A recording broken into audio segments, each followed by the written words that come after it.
Hi everyone, Paolo here. Welcome back to the channel. Today we're looking at two TAG Heuers from the same family. My very first TAG Heuer, which I lost years ago, and another one that I picked up as its replacement. Now I have both. I want to share the story behind them as well as a close look at their specs and what makes these vintage pieces special. Stick around, let's get into it. Back in the 90s, when I was still a teenager in high school, TAG Heuers and Swatches were the popular watches around. I knew about these brands but never really got interested in them as I was more interested in video games and other stuffs. Plus, money was very tight back then. 16 years ago, I won a TAG Heuer Formula 1 with this navy blue dial, version WA1210, on an online auction for 5,700 pesos. I didn't know anything about this model back then, I just bought it for the nostalgia. This was my very first tag. I really never thought about any milestones when I got it, but now that I think about it, I was in a stage in my life that I could comfortably buy a watch. I wore this every day for several years, and eventually moved on to an Apple Watch for daily use. And during that place, this TAG Heuer got misplaced. I searched for it everywhere, but never found it. When the watch collecting bug hit me this year, I decided to get a replacement. That's when I picked up a good deal on a similar model from the same era. This one with a crisp white dial, though the bezel is pretty worn out. But I still like it. This model WA1218, I got it for 350 New Zealand dollars. Then about a month later, after getting this watch, my daughter found my other watch. It was in her jewelry box all along, probably from moving houses years ago. So now I have both watches and compare them side by side. These watches are part of the TAG Heuer Formula 1 collection, which was introduced in the early 1980s and ran up to the late 1990s. These were the very first watches made after the merger of TAG and Heuer. The watches featured quartz movement and reflect the sporty spirit of the Formula 1. Prices for these watches have increased throughout the years. Here's a quick rundown of their shared specs.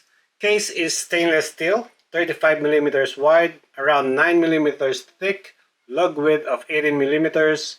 It has a signed crown with the Heuer logo only.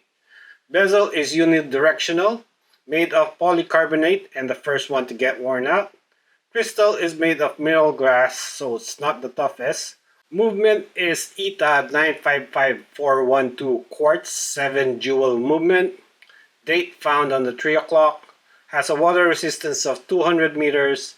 Stainless steel 5-link bracelet with a signed clasp. Looms on the markers and hands. Has a Mercedes hour hand that resembles the Rolex Mercedes hour hand. Has a screw-down case back with the Heuer branding and few details. Visually, the main difference between the two is the dial and bezel color. This model has been produced from 1988 to probably up to 1997. The navy blue dial and bezel is timeless and easy to pair with anything. The first 15 minutes of the dial is color red. Rotating the bezel no longer has that clicking sound. The lume has gone dark on this one too. And for the bracelet of this blue one, now that I've looked at it closely and compared it to the other one, I'm pretty sure it's an aftermarket replica, as there is no diver extension and no pinholes for the links. And it rattles more. For the WA1218, it keeps the same solid foundation but adds a fresh look with the white dial and a black bezel. According to research, this is released on 1997 and the last year for these types of watches. It feels a bit more unique and can lean on dressy while still being sporty. Though the bezel is worn out, the unidirectional bezel still clicks. It has missing looms on the insert of the bezel. The clasp has a diverse extension, though the bracelet is pretty worn out. On the insides, both are similar with just a few things different, like the battery holder on my old one. No TAG Heuer sign on the movement, but everything looks the same. Here's what makes this watches great. It has that sporty Formula 1 design, iconic 90s TAG Heuer style, quartz reliability, accurate, low maintenance, diving capabilities of 200 meters for water resistance, and a comfortable size of 35mm, so it wears on most wrists.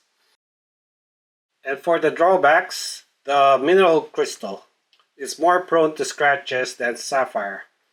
The plastic bezel, it easily gets worn out. The quartz stigma, some collectors prefer mechanical movements. And the aging loom. This loom on these vintage pieces can fade or discolor. And the bracelet rattles. Getting one in good condition may be hard. So that's my story with my TAG Heuer timepieces. Both share the sporty Formula 1 collection, and together they tell a story of collecting, rediscovery, and appreciation for the classic TAG Heuers. Both I will keep in my collection. Thanks for watching. If you've ever lost a watch and later replaced or found it, I'd love to hear your story in the comments. Don't forget to like and subscribe for more watch content, and I'll see you on the next one.